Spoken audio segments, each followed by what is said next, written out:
Hey guys, it's Lindsay. When I was little, I would let things get to me very easily, and I would let bullies tear me down, and it was really hard because no matter what I did to try to fit in, I never felt like it was enough.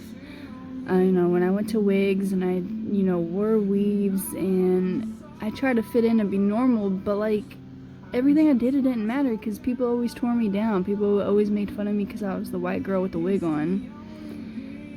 And kids are so mean. So, if you're still in school, just message me. I'm here for you. Because when I was little, I had no one there for me.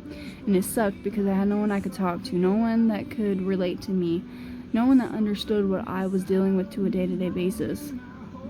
And, I didn't always wear wigs at school.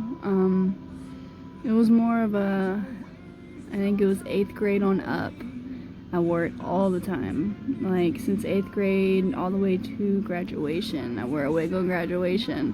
Which, at the time, it felt like something I needed to do. Something, so I didn't feel like everyone was staring at me on that stage. Who is the bald girl? What's wrong with her? Is she dying? And I felt like if I wore a wig, I'd fit in. I'd just be another girl walking across that stage. And I don't know if I would necessarily do it differently because, man, that was an expensive wig and I looked pretty cute.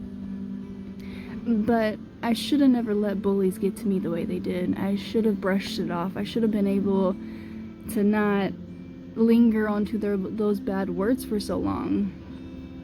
But, it's not easy. I spent a lot of my time in the counselor and social worker's office when I was in school, and she helped me tremendously. She is the reason I graduated. She is the reason I'm still here today. So shout out to Miss Miller from North High School. You are the world's greatest person. And but I get that it's not hard to let those words go. And I get that, with alopecia comes depression because your whole look is changing. You have these bald spots. It's really hard to grow your hair back. For me, my alopecia, I was born with it. Had it ever since I was born. It's a very dominant gene in my family. 5 out of 7 of my mom's kids have it. Both of my nephews have it. And for us, my hair was very, very thin. Very broom-like texture. It was brittle. It didn't grow in full. So there's a whole lot of aspects to my hair that people already bullied me for the hair that I had, but I didn't understand why I had the hair that I had. And yeah. When I shaved it off, it was the best thing I could have done, but I had my reasons. I shaved it off for my nephew. The older he got, the more I wanted to be there for him, the more I wanted him to know that it's okay to look different, it's okay to be different. And I want to be there for you guys too, because I don't know if you guys have a support system or not, and I really hope you do, because alopecia is very mentally draining and it takes a toll on you. And a lot of people want to grow their hair back. I really don't. I'm fine with this. I've accepted it. I'm okay with it. This is what I want. But with people who want to grow their hair back, maintaining your stress and your mental health is very, very important. Also, sticking to a diet that's AIP diet. I've heard nothing but good things. Seeing what triggers your body into inflammation or whatever.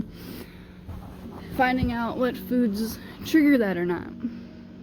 And remember that, if you want to grow your hair back, there's a lot of things that will work for someone, but it's not going to work for you. But don't let that discourage you, because if it's something you really want to do, then don't give up. And I just want you guys to know that whenever someone brings you down, they're only trying to dim your light. They see something in you that they're jealous of.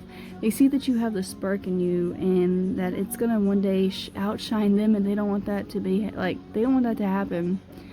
And it's not okay, because when people bring you down, you hang on to that.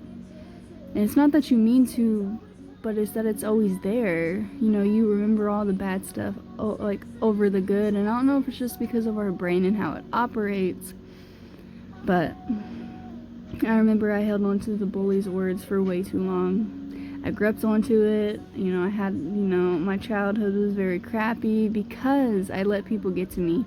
And I was, very depressed because of my alopecia. And I would hate that for one of you guys to want to kill yourself or want to harm yourself or just not want to be here because of your alopecia. Because I'm telling you, alopecia has made us all stronger than we will ever give it credit for. No one would be given this battle if we can't handle it. It's very hard. It's a hard battle. It's very mentally draining, which I will always say, because it tore my childhood apart. And I don't want that for any of you. And when I was little, I used to never leave the house without a wig on. And I'm very, very proud of the progress I have made to be able to leave the house with no wig on, to finally be able to shave my head and go out into public with a bald head. And I still have questions to this day. He's like, why are you bald? Well, for one, you can tell people that that's not a respectful answer to that's not a respectful question to ask a stranger, because it's none of their business. You do not have to explain your alopecia to anyone. And the people who don't want to educate themselves on alopecia, that's their fault, not yours.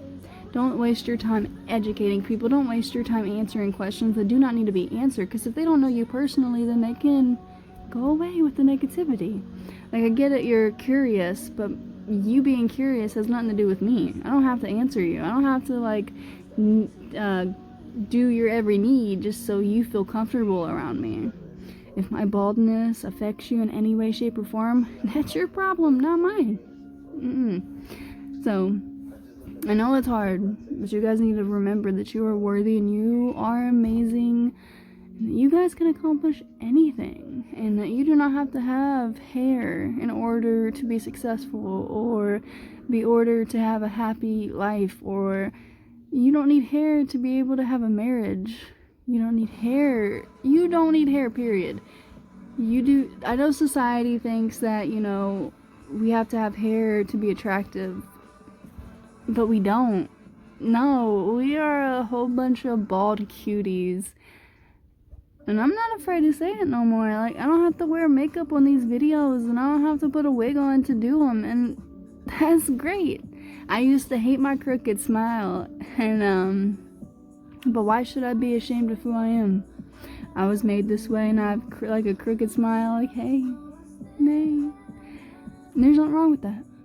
There's nothing wrong for having flaws. Nothing wrong with it at all. I have these patches. I have these skin tags. But so what? It just makes me who I am. And if I can't embrace that, then that's my problem. And I have to work on it. But I'm okay with it. I'm okay with being weird, and I'm okay with being different, because that's who I am. I love it. Because there's not another me on this earth. There's only one me. There's only one you. So you gotta embrace who you are. Because you are someone's reason to smile, and you might not know that. But I promise, you are loved and you are cared for. And you are beautiful and you are awesome and you are talented. And you will make it in this life. And you will be happy one day. And you will have a smile on your face that's real. Just hang in there. You got this, and I believe in you.